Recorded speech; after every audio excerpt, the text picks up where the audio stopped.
Olá pessoal, sejam todos muito bem-vindos a mais uma aula do nosso curso de Fundações. Aqui quem fala com vocês novamente é o engenheiro Felipe Rodrigues e na aula de hoje nós vamos ver compactação dos solos. Nas últimas aulas nós aprendemos aí a classificação dos diferentes tipos de solo para que a gente pudesse chegar neste momento aqui e aplicar todo esse conhecimento que a gente adquiriu, né, dentro de uma disciplina específica dentro da mecânica dos solos, que é a compactação. A compactação talvez seja um dos tipos de obra onde mais se necessita conhecer as características do solo, né? Pois a gente precisa conhecer o comportamento desse solo, a granulometria desse solo, para que a gente possa aplicar, né, os efeitos da compactação de uma maneira efetiva. Onde nós utilizamos esses artifícios da compactação? A compactação é usado para aterros, né, de diversas finalidades. Por exemplo, vou construir um edifício e, apesar desse solo do edifício ter nas camadas mais fundas uma capacidade de carga legal, a camada superficial não é tão legal assim, né? Uma camada um pouco menos resistente, né, em quesitos de capacidade de carga. Eu posso fazer, por exemplo, um aterro ou uma compactação nessa área para que eu aumente a capacidade de carga desse solo. As camadas construtivas de pavimentação, por exemplo, elas têm que seguir aí um processo de compactação para que na hora de fazer o leito da estrada, né, não haja o afundamento da estrada ou dessa pavimentação. Construção de barragens e muros de arrimo também são exemplos de obras que empregam a compactação. A compactação é feita com a distribuição de camadas alteradas do solo natural, logicamente, ou também de solos de fontes externas, né, o conhecido aí como solos emprestados, né, o famoso empréstimo. Caso a gente faz esse empréstimo, caso o solo natural não seja o ideal para aquele tipo de obra, né, e aqueles quesitos de resistência que nós necessitamos para aquela finalidade. Essa camada, em geral, é disposta aí com uma espessura de 20 a 30 centímetros e, posteriormente, a gente faça um equipamento mecânico de compactação, né? Nós, mais à frente, vamos falar desses equipamentos, quando eu devo usar cada equipamento para cada finalidade. Mas vamos um contexto um pouquinho histórico. Nós temos um ensaio que a gente pode fazer, que é o ensaio de Proctor, que foi desenvolvido pelo engenheiro norte-americano Ralph Proctor, em 1933. Ele publicou um estudo referente à energia de compactação a um certo número de passadas de um dado tipo de equipamento mecânico. Baseado em uma análise feita em laboratório, onde se aplica um número de golpes de um soquete padronizado, que tem um peso padronizado, um tamanho padronizado, extraindo aí dessa análise informações sobre qual é a umidade ideal para que eu faça a compactação, né? Conhecido aí como a umidade ótima. Por que nós temos que definir a umidade ótima? O solo ele tem uma característica de reter a água, né? Então ele retém a água nos seus vazios e conforme esses vazios vão sendo preenchidos com a água, esse solo ele vai ser lubrificado, digamos assim. Imagine um solo seco, né? Por exemplo, um solo argiloso seco. Se você tentar fazer a compactação desse solo argiloso seco, vai acontecer o quê? Vai levantar um poeirão danado e você não vai conseguir fazer a compactação, porque as partículas do solo elas vão estar soltas, né? Elas não vão ter uma coesão, não tem uma ligação que é feita pela água, né? Essa lubrificação é feita pela água. Então, se eu tiver uma quantidade de água nesse solo que facilite o transporte desses vazios, né? então a expulsão desses vazios é facilitado pela água, eu consigo fazer um processo de compactação de maneira muito mais simplificada. Porém, foi identificado também que a água, quando ela está em excesso na mistura de solo, ela causa um efeito de ricochete, né? O que é esse efeito de ricochete? Você já tentou dar um tapa na água, por exemplo, está na piscina e dá um tapa na água.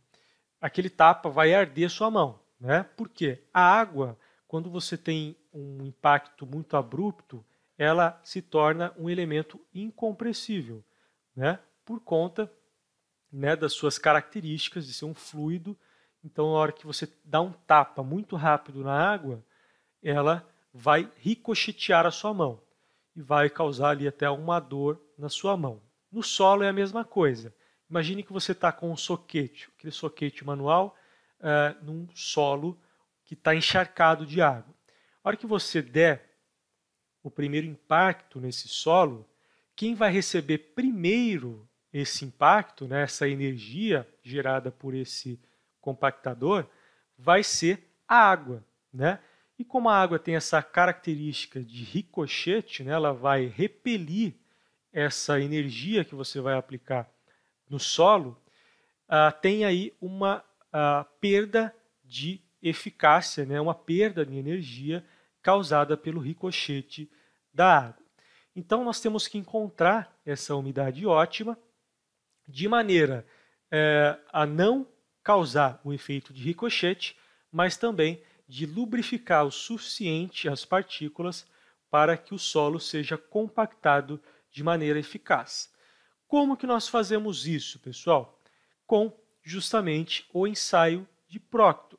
Para a realização do ensaio de Proctor, a gente pega uma amostra de solo da obra, né, proveniente da obra que a gente quer trabalhar, e a gente vai secar ele totalmente em uma estufa, né, para que a gente tire totalmente a umidade desse solo e a gente possa controlar essa umidade a nosso favor.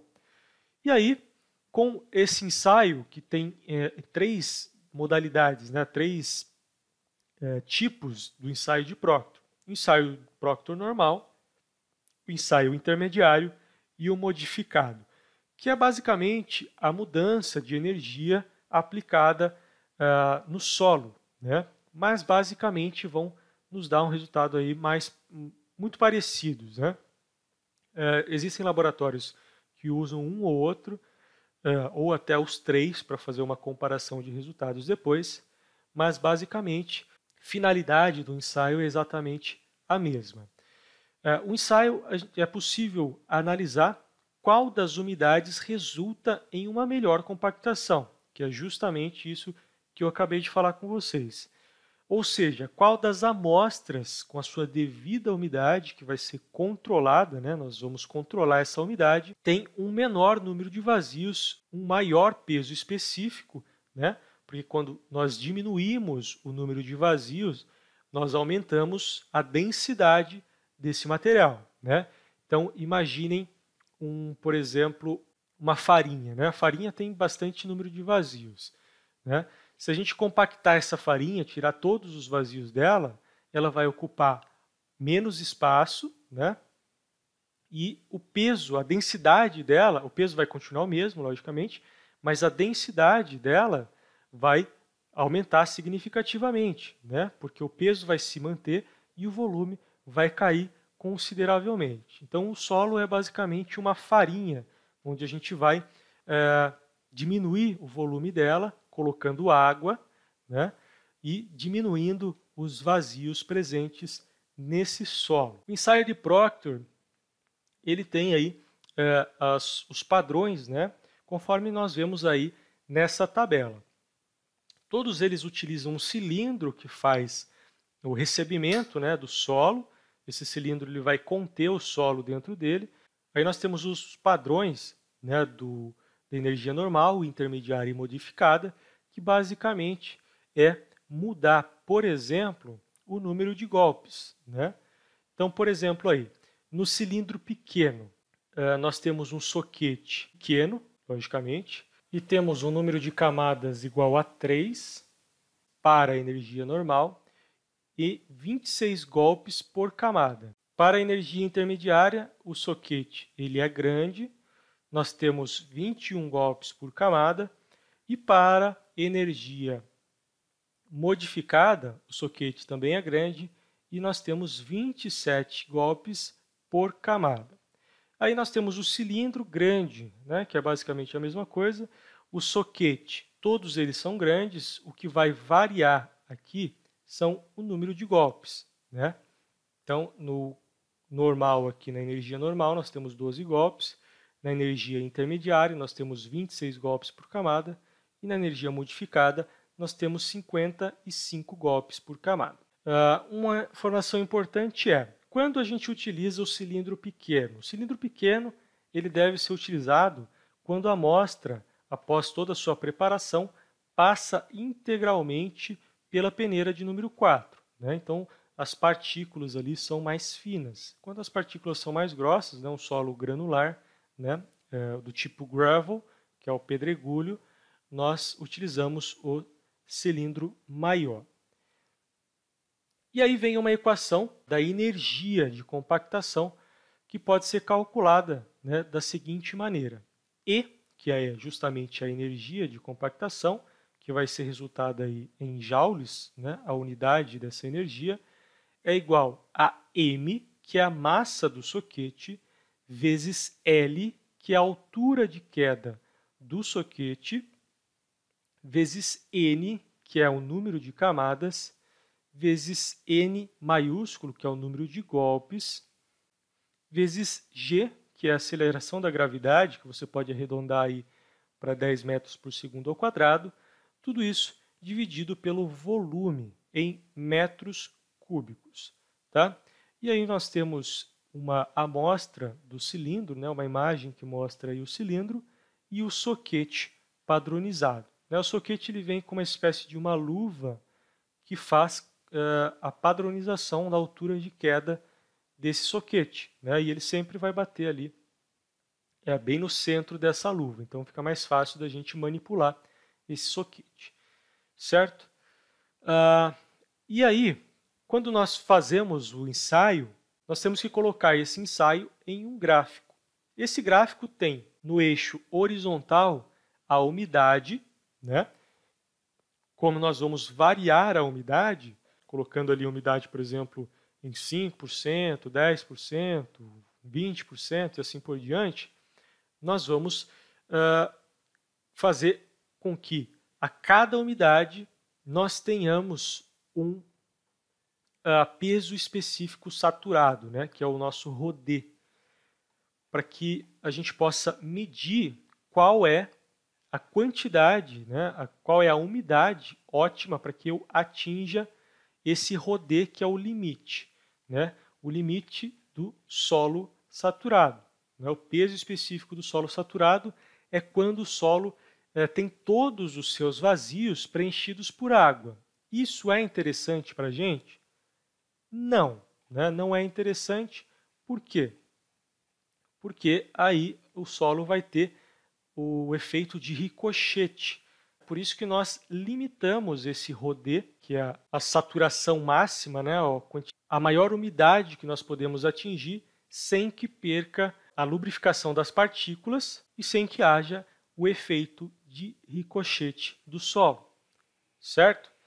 Então, para traçar esse gráfico, imaginem essa figura que vocês estão vendo. Nós temos aí no eixo horizontal a umidade e nós temos no eixo vertical o peso específico, né, do solo.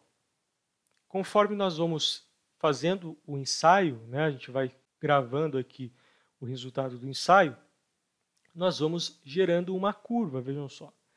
Essa curva, pessoal, ela é traçada de tal maneira que o pico dela seja a umidade ótima, até onde a gente consegue chegar, onde a umidade seja tal que o solo tenha a maior facilidade de ser compactado, né?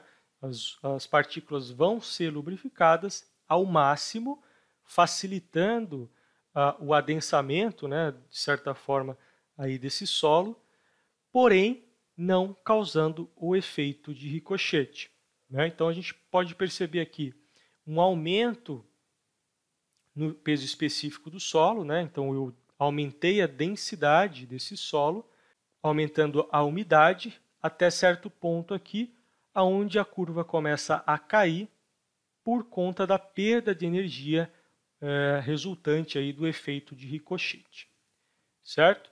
Então essa é a característica da compactação, de como encontrar a umidade ótima desse solo, né? O ensaio de umidade ótima é relativamente simples, né?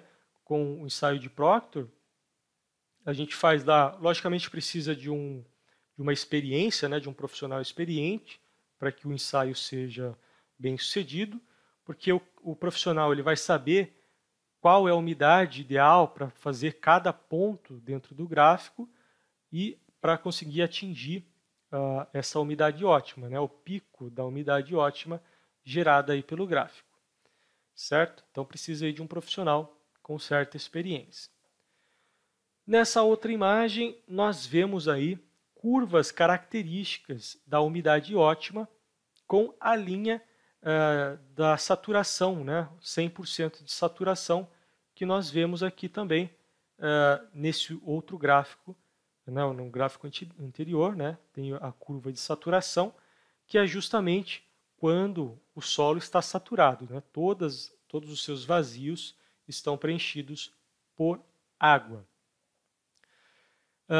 Então essas curvas aqui, nós temos a curva do tipo A, que é a curva do pedregulho bem graduado, pouco argiloso, a curva do tipo B, que é do solo arenoso laterítico, a curva do tipo C, que é da areia siltosa, a curva do tipo D, que é da areia silto-argilosa, residual de granito, a curva do tipo E, nós também temos aqui um silt pouco argiloso, a curva do tipo F, que é uma argila siltosa, e a curva do tipo G, que é uma argila residual de basalto, né?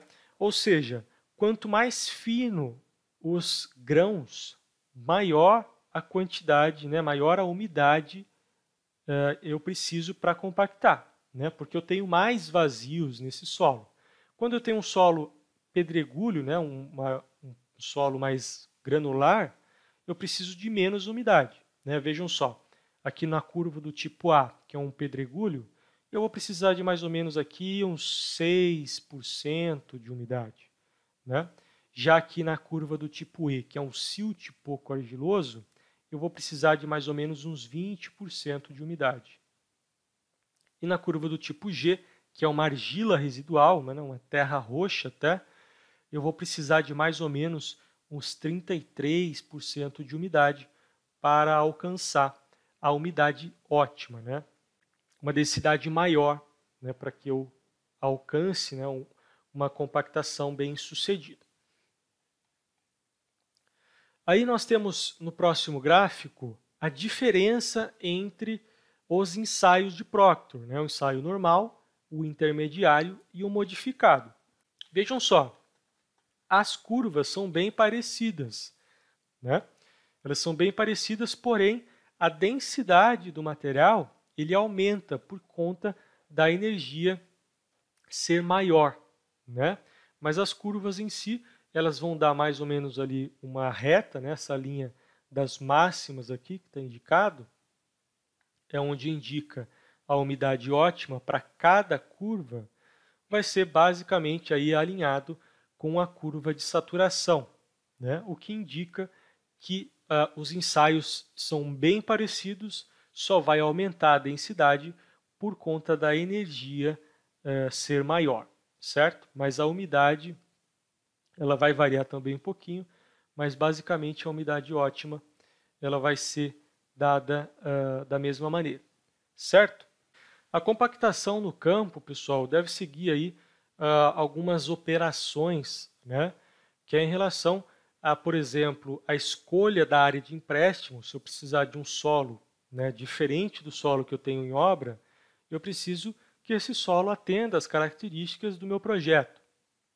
né? Então, quando eu vou lá fazer o empréstimo desse solo, eu pego um solo que eu consiga atingir a umidade ótima, muitas vezes é um solo que eu já conheço, que já foi estudado, né? Já foi feito ensaios em cima dele, então é só levar para a obra e aplicar a umidade ótima. O transporte e o espalhamento desse solo também é muito importante, né? Por exemplo, se esse solo já for um solo que esteja úmido, né? Se nós temos que verificar se ele ultrapassou a umidade ótima ou se eu vou ter que fazer o acerto da umidade no local da obra. A compactação desse tipo de solo, ele também tem um equipamento específico, né? Nós temos que escolher o equipamento ideal para fazer a compactação de cada tipo de solo. Então, nós temos aí alguns equipamentos que fazem esse tipo de compactação. Por exemplo, o rolo liso, né? O rolo liso ele é recomendado para a maioria dos solos, porém, não é recomendado para as areias uniformes e areias siltosas, né? As areias uniformes é aquela que tem os grãos, né, todos do mesmo tamanho, né? E a areia siltosa, quando nós temos uma concentração de silt nessa areia. Os rolos do tipo pé de carneiro, eles são recomendados para solos finos ou solos grossos com mais de 20% de solos finos. Então, eu tenho que ter uma concentração de solos finos para que eu possa utilizar o rolo pé de carneiro, né? Então, ele é o ideal para, por exemplo, solos argilosos, onde eu tenho que ter uma compactação mais uniforme por conta aí, da umidade ótima ser muito alta, né? Eu preciso de uma umidade muito grande para obter uma compactação ideal. Os rolos pneumáticos têm aceitação numa grande variedade de solos e materiais granulares. Por exemplo, para fazer é muito comum, né, ver esse tipo de rolo na pavimentação, né, onde joga o betume, né, com o agregado para fazer a compactação desse material. Os rolos vibratórios são ideais para solos granulares, né? Quando nós temos que fazer, por exemplo, um subleito de estrada, onde se joga aquele solo mais granular, ele é ideal porque, como ele vibra, né, ele faz ali um assentamento melhor desse solo, porque ele vai ocupar, né, mais espaços entre os espaços vazios. E aí nós temos o soquete mecânico, que é do tipo sapo, né, conhecido aí como sapo, que é recomendado aí para obras pequenas e áreas de difícil acesso, certo?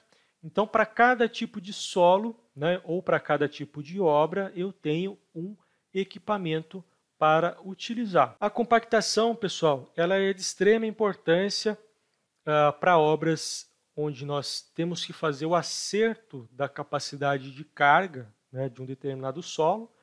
Porém, em geral, para obras dentro da construção civil relacionado a estruturas, eles não são tão comuns assim, né?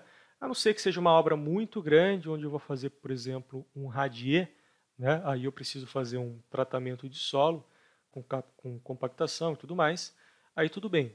Mas, em geral, nós, calculistas, trabalhamos com as situações naturais dos solos. Então, a gente pega um solo lá, faz o ensaio de SPT, o ensaio de CPT, retira as características desse solo e dimensiona os elementos de fundação, por exemplo, para aquele solo em natura. Tá? Porém, é importante a gente saber como funciona o processo de compactação para que a gente possa aplicar ele em um determinado momento da nossa vida profissional, certo? Então essa foi a nossa aula de hoje, eu espero que vocês tenham gostado dessa aula. Na próxima aula nós vamos falar um pouquinho sobre índice de suporte Califórnia, né? E eu vou explicar mais sobre esse assunto na próxima aula para vocês. Então eu aguardo vocês, até lá!